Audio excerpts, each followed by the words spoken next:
भोला बाबा, मेरा शंभू, मेरा त्रिकालदर्शी, कैलाशी, अविनाशी शंकर अमृत नहीं पिए हैं, विष पिया।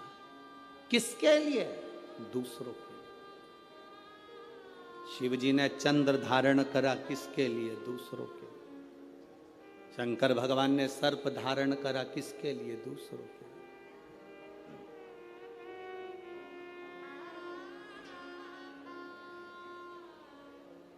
सर्वे भवन्तु सुखी। अपने लिए क्या रखा? क्या रखा? पार्वती जी ने पूछ लिया था भोलेनाथ जी से, बाबा आप सारी दुनिया को देते हो, अपने पास कुछ नहीं रखते हो, क्यों नहीं रखते? शिव जी कहते हैं, पार्वती मुझे रखने की जरूरत नहीं है।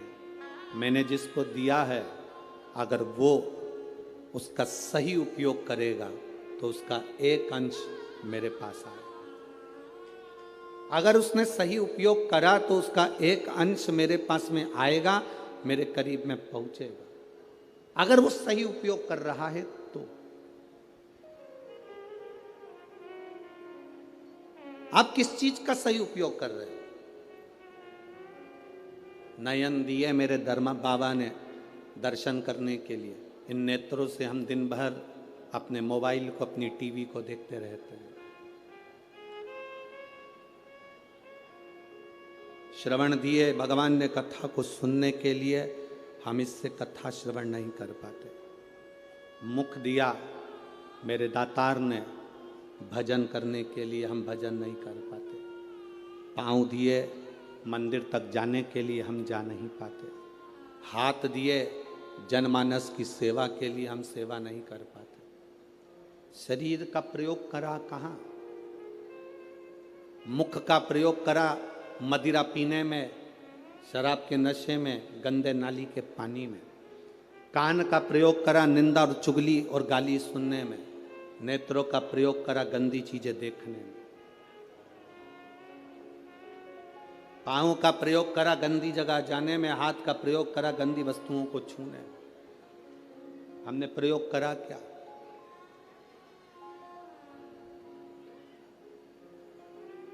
हम ले क्या पाए भगवान शिव से?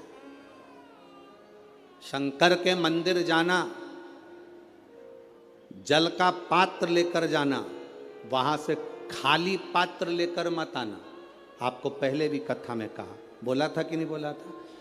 शिव जी पे चढ़े हुए जल को थोड़ा सा झेल कर कलश में डालकर जरूर लेकर आना, उसका आचमन करना, घर में छींटना। शंकर के पास जाना तो कभी खाली वापिस मत आना। शिव कथा कहती है, अगर आप जल चढ़ाने नहीं भी गए, बिना लोटे के, बिना जल के, बिना बेलपत्र के, बिना धतूरे के, बिना शमी पत्र के, बिना चावल के दाने के भी आप शंकर के पास अगर पहुंच गए हो तो शंकर आपको कभी खाली नहीं भेजता, वो झोली भर कर ही भेजता। शिव भक्ति होती ही ऐसी है। शंकर भगवान की अविरल भक्ति का फल ही यही है। शंभु शरणे पड़ी मांगो घड़ी रे, दुख काटो दया करी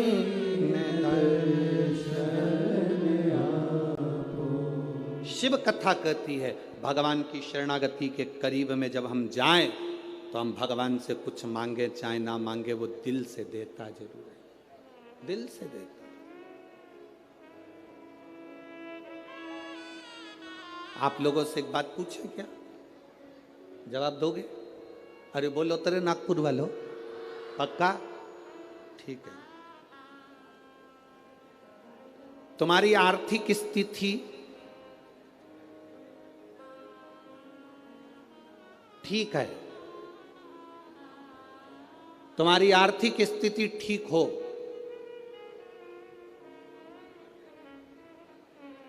और मानसिक स्थिति ठीक नहीं हो,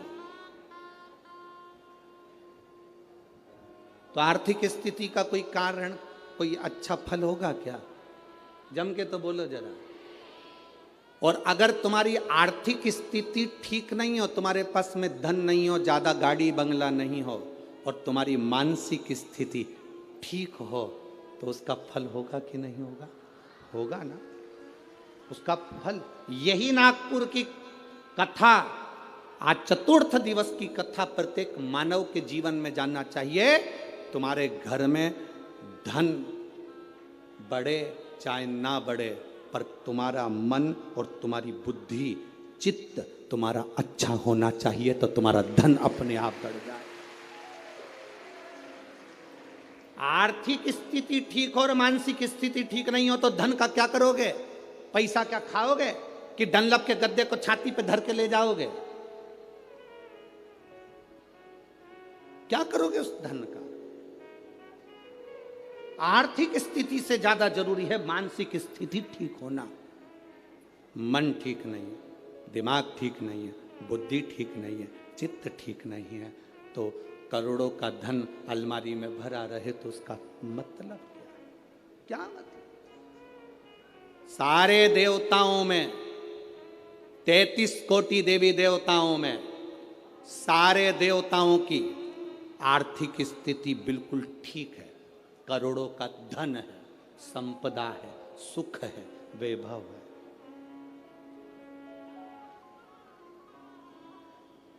सबके पास में वैभव है, सबके पास में धन है, पर मेरे बाबा के पास में आर्थिक स्थिति भी ठीक है और मानसिक स्थिति भी ठीक है। वो दुनिया के मन को अपने कंट्रोल में रखते हैं।